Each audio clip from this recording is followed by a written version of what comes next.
Veterinary ക്ലിനിക്കിന് കീഴിലുള്ള തെരുവ് നായ്ക്കളുടെ ദുരിത ജീവിതം അവസാനിക്കുന്നു.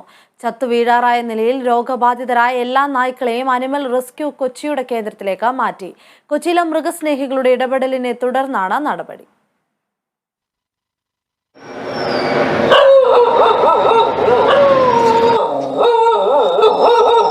പറവൂർ നഗരസഭ വെറ്റിനറി പോളിക്ലിനിക്കിന് കീഴിൽ തെരുവ് നായ്ക്കൾക്കുള്ള താൽക്കാലിക അഭയകേന്ദ്രത്തിൽ നായ്ക്കൾക്ക് ദുരിത ജീവിതമായിരുന്നു ഫലം. സ്വകാര്യ സംഘടനയ്ക്കായിരുന്നു ഷെൽട്ടർ ഹോമിന്റെ ചുമതല. കൃത്യമായി കൂട് വൃത്തിയാക്കുകയോ നായ്ക്കൾക്ക് വേണ്ട ഭക്ഷണവും മരുന്നും ലഭ്യമാക്കുകയോ ചെയ്തിരുന്നില്ലെന്ന് മൃഗസ്നേഹികൾ ആരോപിച്ചിരുന്നു. ഇതിനെ സാധൂകരിക്കുന്ന വീഡിയോ ദൃശ്യങ്ങളും ഇവർ പുറത്തുവിട്ടു. ഒരു നായ ഇവിടെ ചത്തുകിടന്നിട്ട് പോലും ആരും അത് തിരിഞ്ഞു നോക്കിയിരുന്നില്ല. ദുർഗന്ധം കൊണ്ട് കൂടിനടുത്തേക്ക് അടുക്കാനാകാത്ത സ്ഥിതിയായിരുന്നു. സ്ട്രേ ഡോഗ്സ് ആണ്. ഇവരുടെ വർക്കിംഗ് മോഡസ് ഓപ്പറേണ്ടി എന്ന് വെച്ചാൽ ഒരു റെസ്ക്യൂ വരുമ്പോഴത്തേക്ക് ഇവർ അതിന് ഫണ്ട്സ് കളക്ട് ചെയ്യും. എന്നിട്ട് ആ പട്ടിയെ എടുക്കുന്നുള്ള വ്യാജന ഇവിടെ കൊണ്ടിടും. ഈ പട്ടികളുടെ അവസ്ഥ, ഈ പട്ടികൾക്ക് ഭക്ഷണം പോലും കിട്ടിയിട്ടില്ല. പക്ഷേ ഇതിനൊക്കെ ഈ വിളിച്ചു പറഞ്ഞ റെസ്ക്യൂ ഇൻഫോമേഴ്സ് ഫണ്ട് ഇവർക്ക് കൊടുത്തിട്ടുണ്ട്.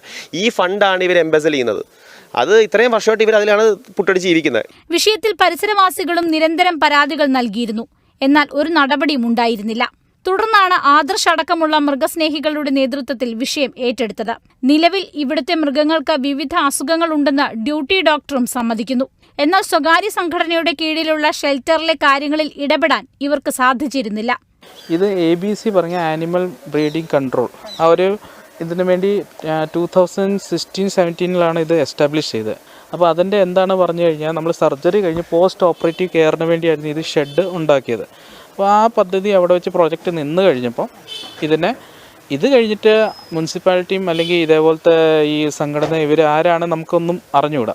അപ്പോൾ ഇതിൻ്റെ മൊത്തം ഉത്തരവാദിത്വം ഏറ്റെടുത്തിട്ട് മുനിസിപ്പാലിറ്റിയാണ്, അല്ലാതെ ഹോസ്പിറ്റലുമായിട്ടല്ല. എന്തായാലും കണ്ണു കാണാത്ത ബബ്ലു എന്ന നായയടക്കം എല്ലാവരെയും ഇപ്പോൾ പുതിയ അഭയകേന്ദ്രത്തിലേക്ക് മാറ്റിക്കഴിഞ്ഞു. Kerala vision news, Kochi.